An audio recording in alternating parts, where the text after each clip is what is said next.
magastos, nagbabayad tayo, nag-usik-usik sa kwarta. Sige pamayad para People's Initiative. So, what is the motivation? Galing ba sa puso ng tao yung pinipirma niya? Hindi yung pinipirma niyang petition para ito, kaming nagsipirma dito, pumayag na merong pagkaiba ngayon sa pirma lang, pati pera. Anong klase yung putang inang yun? Ganun na lang ang tingin ninyo sa Pilipino. Pagka ganon, maghiwalay-hiwalay na tayo.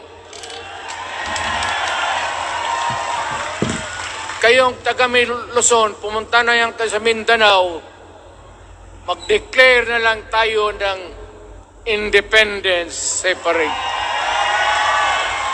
Bakit binababoy ninyo ang bayan natin? Ako naging presidente, ako naging mayor, ako naging congressman. Ang sinasabi ko sa inyo, putang ina.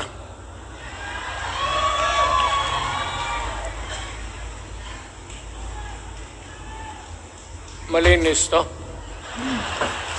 Baka ihi mo ito ha.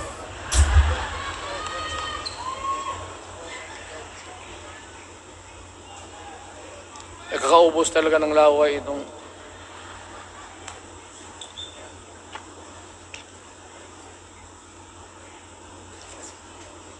what do you expect the national government, particularly ang Malacanang? Anong gusto ninyong response? Niwala kayong mga seminar na ganon. You never educated the Filipino people. You want the Filipino to remain ignorant para you can do what you want with the country. Yan ang totoo. Kasi ginagago ninyo para walang alam ang taong bayan. Well, kaming nakapag-aral at may alam kundi hindi katanggap-tanggap yung ginagawa ninyo. Sa umpisa pa lang, binibili na ninyo yung signature ng Pilipino. Yun ba ang People's Initiative? You know, national, provincial, city, munisipyo, then the barangay. Yan ang echelons ng power sa gobyerno. Hindi naman ninyo gigamit ang barangay at binigyan mo ng 20 milyones isa't isa sa kanilang mga congressman. At binibili ang Pilipino. Alam ninyo kung ano yan? Kaluluwa ang ninyo ang binibili ng taong bayan. Hindi ako mapayag ng ganon. Nakapag-aral ako, hindi naman ako ignorante. Bakit ka mag-people's change? Ang problema ninyo, ganito. Ay, hindi pa. Pauna. Ang malas ng Pilipinas, every president, almost all, pag naupo na dyan sa Malacanang, walang ginagawa kung mag-isip ang mga putang ina kung paano pahabain ang termino nila. That's the problem. Bakit ganon kayo? Ang demokrasya may eleksyon. Para naman, tignan ninyo, Presidente Osmeña Bisaya. Ang napaalaala ko pa, Garcia Bisaya. Then Magsaysay Ilocano. Then si Quirino Ilocano. Ganun dapat. Ang election is a cleansing process. Gumagalaw yan, huwag mong pigilan. Ngayon, kung ikaw nandyan, naupo ka, you stop the process of governance, hintuin mo, kasi pahabain mo ang termino, gusto mo, sabi ko nga sa iyo, Mr. President, kaibigan kita, Bingmo. Pag pinilit mo ito, lalabas ka ng Malacanang kagaya noong panahon na pinalayas kayo.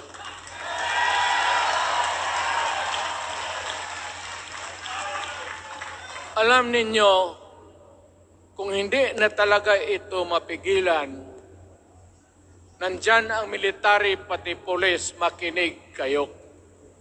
Pag-aralan ninyo kung ano yung pinapakain nila sa taong bayan.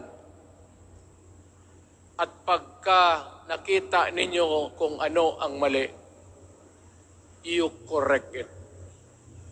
Nasa inyong kamay na yan. Ganito yung plano. Presidential, tapos parliament. Ang presidential, lahat kayo, ako, ikaw, lahat, hanggang doon, nagboboto, direct vote to elect a president.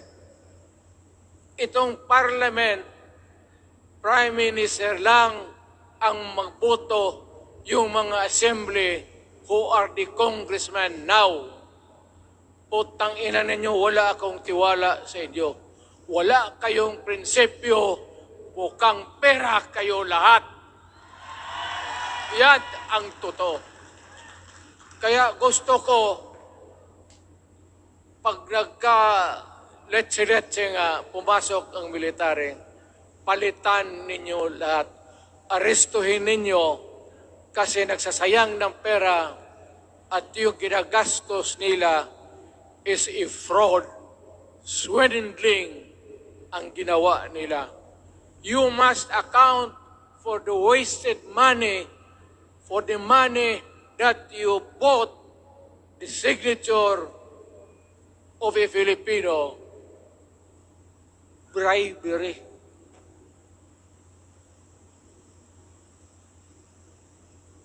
Magdasal lang kayo. If by the grace of God, mabalik ako,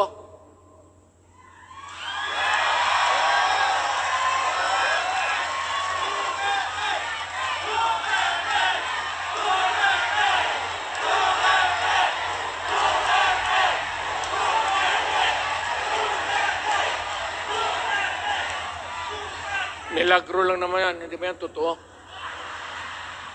Utang ina ko mabalik ako, arestuhin ko kayo lahat for the swindling of the Filipino people.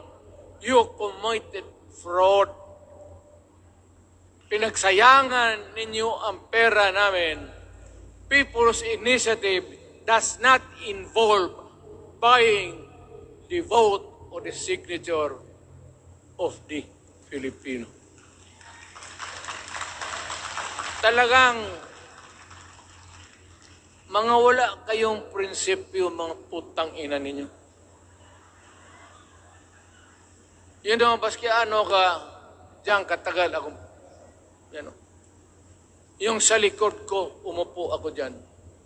Vice Mayor ako. Diyan, Mayor ako, pinakamatagal. Naging congressman ako. Presidente. Kayo, nagpasok sa Congress, eleksyon, nanalo, Seiko. So parang ganito, yung mga, para sa mga dalaga, pati lalaki. Pasok niyan, Seiko. Paglabas niyan, pagkatapos, Rolex na. Pumunta ng Malacanang, nakatamaraw, paglabas niyan, ng Mercedes-Benz. Busog kayo lahat. Tingnan ninyo yung mga bahay noon ng mga congressman at tingnan ninyo ngayon kung ano kayaman sila, lalo na yung mga bahay nila sa Maynila.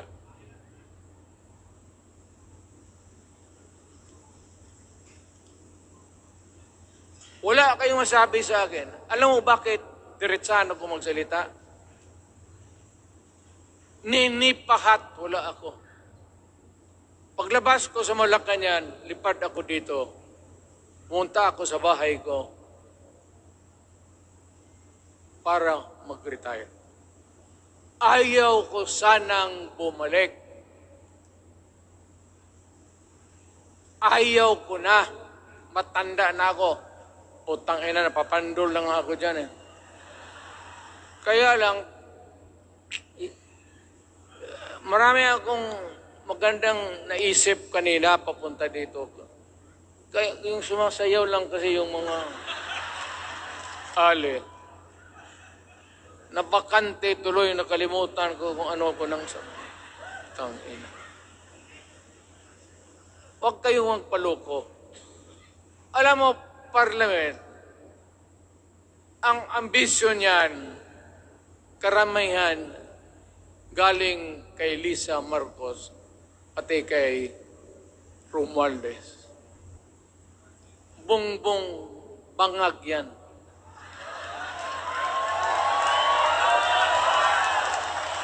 That's why sinasabi ko na sa inyo ngayon, si Bongbong Marcos bangag noon, ngayong presidente na bangag natin ang presidente. Kayong mga military, alam ninyo yan. Lalo na yung nasa Malacanang. Alam ninyo, the armed forces of the Philippines, alam ninyo, may drug addict tayo na presidente, putang inang yan. Ayun ang, bakit ako nagkaroon ng kaso ng ICC? Sabi nila, pinapagpatay ko raw yung mga drug user at drug addict. Mabutit na lang, wala na ako sa pwesto, baka kasali ka pa. No, Mr. President, pinilit ninyo kami. Kayo yung sa Bisaya, kinikitoy mo yung Pilipino. You are testing the waters. Not even. You are, pushing to the limits ang pasensya ng Pilipino. Huwag na huwag mong gawin yan. Huwag mong gawin yan, huwag mong ituluyan, kaya magkagulo. Pag hindi namin napilitan kayo sa mga rallies, sa aming mga boses, ang sentimento namin, ako'y sinasabi ko sa military, nag-hemorrhage ang bayan, gastos dito ng gastos doon. Tapos kung mag-speech, ang pinag-usapan ang putang inang pupring Pilipino. Gastos dito, gastos doon. Mga military, maawa kayo sa bayan. Pag hindi namin kaya, gawin na ninyo. Gawin ninyo, kawawa ang Pilipinas. Alam mo, Presidente, tapos mag-parliament, tumatakbo ng assemblyman o congressman niya si Sandro, tapos ipasok nila sa assembly, gawain nilang prime minister. Yan nga ang sakit ng Pilipino. You want to perpetuate yourself in power at the expense ng buhay ng bayan. Mabuti sana kung bright kayo.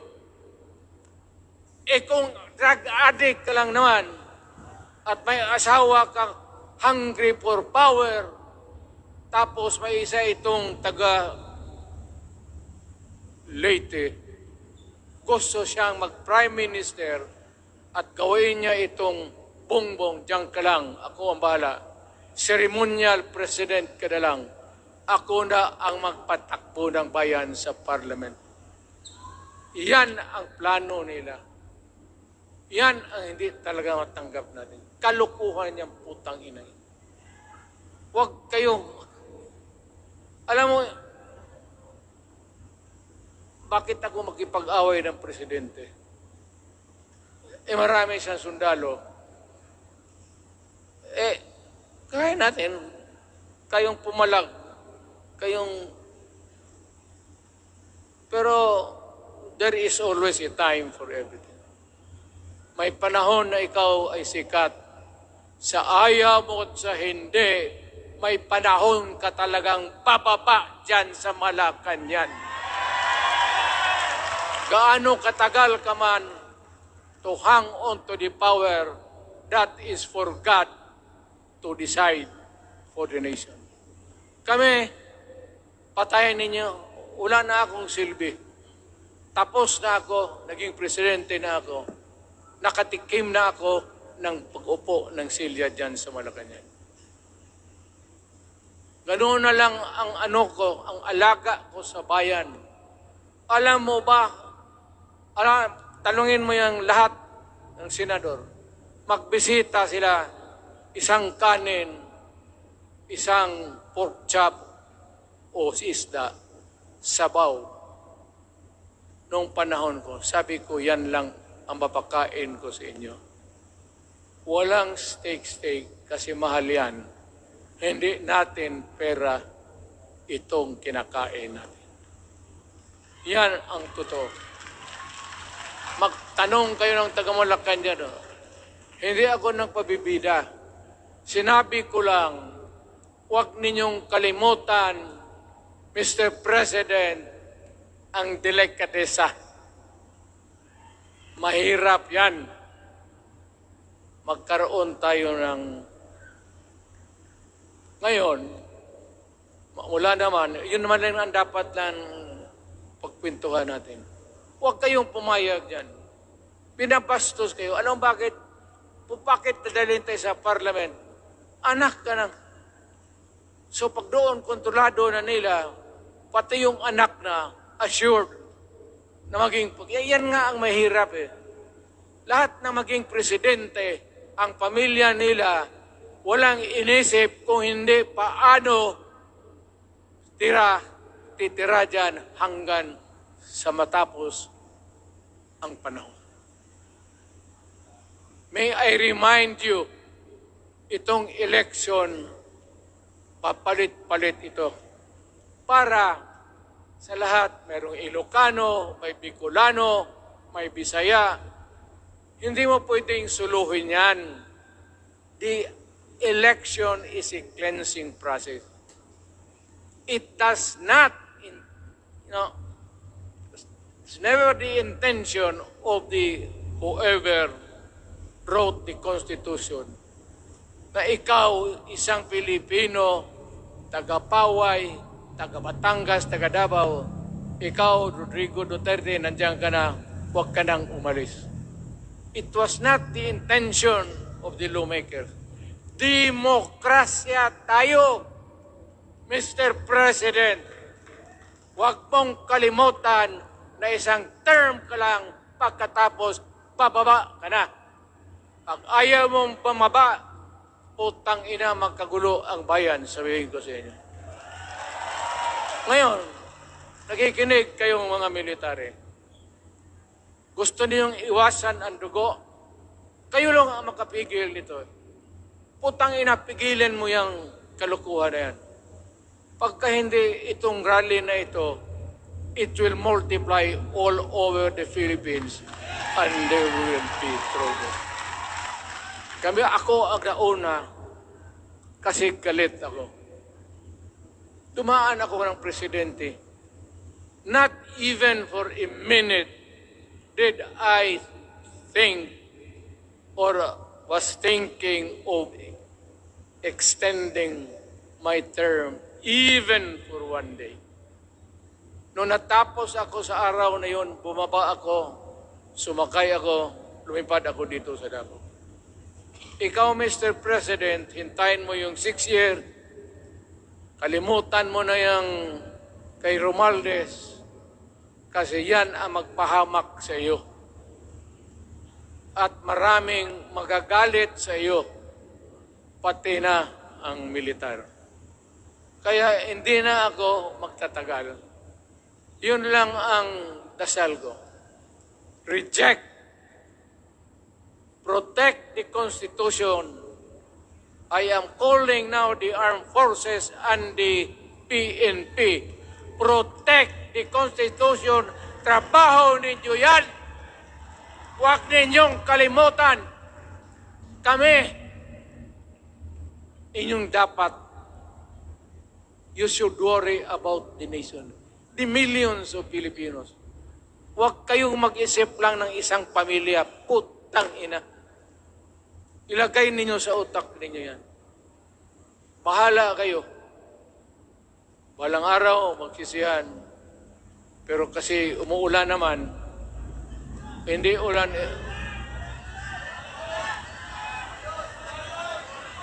Hindi. Shower lang yan doon sa Malacanang. Ginagawa nila pasirit doon.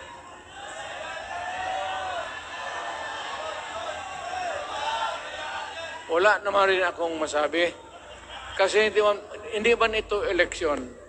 Nakafocus lang ako sa People's Initiative and the way that they are handling the process of the People's Initiative.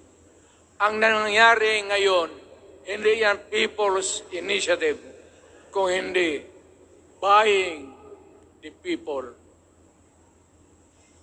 for their signatures. Nagpa-umpisa pa lang, pag-umpisa pa lang, bayaran na. At maniwala ka ng konstitusyon na lapas yan maganda, kung pira-pirahin lang tayo. Balang araw, wala na ako sa buhay. Maybe 10 years, 5 years from now. You might want to change some provision. Yung sabi nila, the usual excuse is economic provisions lang ang aming pakialaman. Putang ina, huwag kayong maniwala dyan sa mga yawa na yan. Puro kasing sinungaling ang mga ulol. Alam mo, pag nagtawag ka ng Constitutional Convention through People's Initiative or when you open the Constitution, hindi mo pwedeng limitahan ang powers na yan.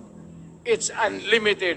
Kung ano ang gawain nila at kung ano ang utos ng may pera, kung bayaran sila, ipagpilit talaga tayo. Ipauhanin na lang ako, nagkangi ako ng may mga congressman dito. Ito yung matitino. Nandito si Congressman Alvarez. Pumunta talaga siya. Hindi mo kasi niya ako hinayaya. Kapupunta sana ako ng Tagum. Para lang Ako galit talaga. Bakit puputang ina? Siga. Bakit? Bisaya pa makumutan ko na imong naong. Magharap ka sa akin, ginamin ko yung mukha mo. Bakit? Bakit bigyan mong problema ang Pilipino? Ano ang kasalanan ng Pilipino at gumagastos kayo, binibili milyon ng milyon, kayong mga congressman, putang ina, istapa yan, swindling yan. Kaya sabi ko, by stroke of faith, nabalik ako dyan sa Malacanang, kayong lahat, kagaya ng Marcelo ng tatay mo, Bongbong, kayong lahat, congressman, nandoon kayo sa Krami. Ipasok kayo ng 2 taon para leksyon ninyo. Hindi ka maleksyon ng kalukuhan ninyo. Wala. Hindi pa nga naayos ang kati. Ano bang, what's wrong with the Constitution? Tell me. Kung hindi yung inyong ambisyon. the real purpose itong constitutional changes sa People's Initiative is really to perpetuate those who are in power. Yan na lang ang ganyan ninyo. Marami akong sabihin, maybe kung patayin nila ako, putukin yung eroplano, wala na tayong magawa. Ngayon kung sino, alam mo na kung sino, yung sa Malacanang, yun ang aristuhin ninyo. Sila nag-umpisa ng kaguluhan ito. Ladies and gentlemen, I am very thankful na nandito kayo, mga Tagalog, Bisaya at taga-Maynila. And I hope that we will continue to love our country. Magbigay sila na pera, tanggapin ninyo. Pera ninyo yan. Hindi ba ninyo na sa isip ninyo? Bigyan kayo ng 1,000, 100, tanggapin mo. Pera ninyo yan. Pati yung sa bulsa nila, kinakain nila, at pinagbili ng bahay kung saan-saan, pera ninyo. So, make sure na bago kayo lumabas lang naman sa mundong ito, may panahon lahat, mamatay tayo. Mag-iwan kayo ng isang prinsipyo. Sabi ninyo sa mga anak ninyo, tinanggap ko yung pera kasi pera natin ito, ibili natin pagkain. Pero yung prinsipyo natin, huwag natin ipagbili. Yan ang iiwan mo sa mundong ito para sa mga anak ninyo. At yan ang dadalhin mo sa langit. Pagka sinabi ni San Pedro, anong nagawa mo? May ginawa ako para sa bayan. Tapos magsabi si San Pedro, ano pa? Yung mga ibang bagay na ginawa mo, mga kasalanan, mga kabit, ganun. Sabihin mo kay San Pedro, San Pedro, nandito ako sa langit para makipag-isa sa Diyos. Pag hindi ka tumahimik, yung manok mo, kawakan ko, ilambos ko yan sa ulo mo. Putang ina ka. Buksan mo yung puwertahan at papasok tayo, magkita-kita tayo sa langit. Lahat kayong hindi nabili, sigurado ako, langit kayo. So, kaya pasing anong kasalanan niyo, okay na yan. May guarantee na kayo yung passes. Mahalaga yan as a matter of principle. Prinsipyo sa tao. Maraming salamat po.